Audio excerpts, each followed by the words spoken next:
what are some of the strategies or like tactics that you've used to help us get re-engaged with that executive function and kind of start operating at that higher level again? First is understanding the context dependence and your preferences. So figuring out what your primary processing modalities are. Are you a big picture thinker, or are you very much in the weeds, a linear thinker?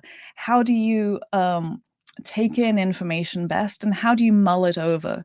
Some people respond very well to stories versus facts and figures. So figuring some of that stuff out is really key. Then there's also understanding your patterns and rhythms. We all have daily rhythms, we all have weekly rhythms. Some of us have monthly rhythms, or there might be longer cycles which are tied to seasons too.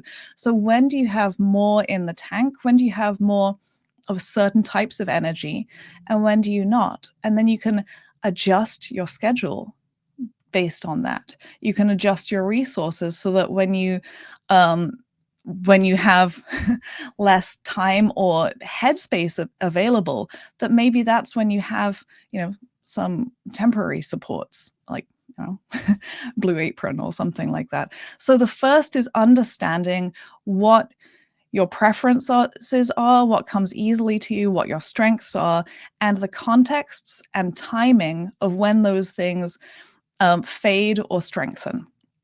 And then using that, you can then see, well, what can I add in? What are the habits, systems, tools, or people, or services that I can use to help buffer the times when I have less, or to maximize the times that I have more? So in many ways, it's design thinking applied to your own life. You're designing an ecosystem around you that minimizes the friction that you face in your daily life.